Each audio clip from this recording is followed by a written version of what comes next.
সর্দাররা তাদের বাচ্চা কাচ্চাদেরকে লাগায় দিছে। নাউজুবিল্লাহ, এই লোকটা পাগল। যত পারো পাথর মেরে তারে আমাদের তায়েফের সীমানা থেকে বের করে দাও।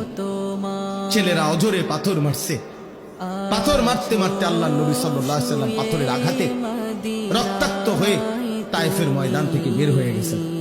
তায়েফের সীমানা থেকে যখন বের হইছে, এত বেশি পাথরের আঘাত, আল্লাহর কসম বাপ, আল্লাহর নবী সাল্লাল্লাহু আলাইহি ওয়াসাল্লাম হযরত যায়েদ বলেন, নবীজির পবিত্র জুতা মুবারক এবং পায়ের তালু রক্তে জমাট বাইদা এভাবে আটকায় গেছে যে আমি জুতা খুলতে পারতেছি না। হযরত যায়েদ বলেন, আমি আমার শরীরের মধ্যে নবীকে জড়ায়া ধইরা নবীজির রক্ত মুবারক আমার গায়ে মাখতে লাগলাম। আর আমি চোখের পানি ফেলতেছিলাম যে ইয়া রাসূলুল্লাহ, ওই জাতির কি হবে যে জাতি তাদের নবীকে এইভাবে রক্ত ঝরিয়েছে, এইভাবে রক্ত ঝরিয়েছে। আল্লাহর নবী সাল্লাল্লাহু আলাইহি ওয়াসাল্লাম এই রক্ত মাখা দেহ নিয়ে তায়েফের সীমানা থেকে বের হয়ে নাখলা একটি জায়গায়, একটি খেজুর এবং আঙ্গুরের বাগানে আশ্রয় নিয়েছে।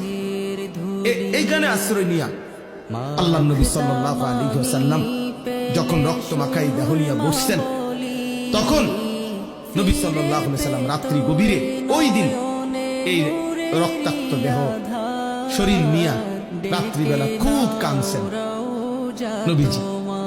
কিতাবের মধ্যে আছে কানতে কানতে নবী আল্লাহ তাআলার কাছে দোয়া করছে, লম্বা একটা দোয়া করছে। অনেক বড় দোয়া আছে হাদিসের কিতাবে।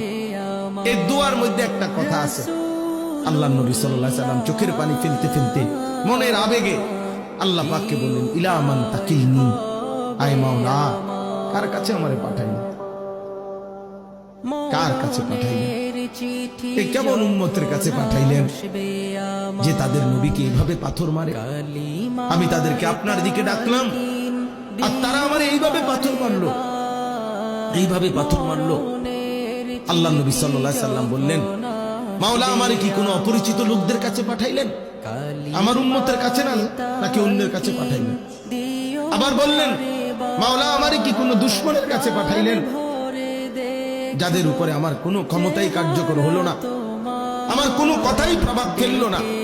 এরকম অনেক কথা বলছেন নবীজি, লম্বা মনের আবেগ, এগুলো বলছি।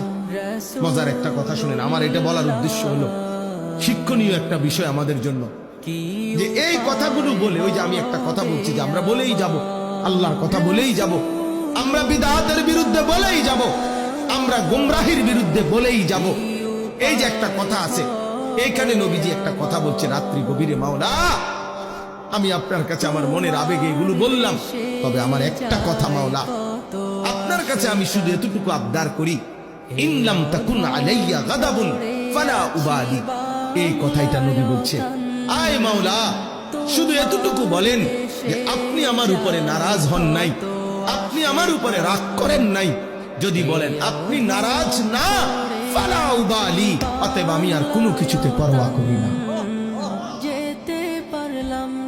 এবার আমার পক্ষে কে বিপক্ষে কে, গ্রহণ করলো কয়জন, বিরোধিতা করলো কয়জন, পাথর মারলো কয়জন, আদর করলো কয়জন, এটা আর আমার দেখার বিষয় না।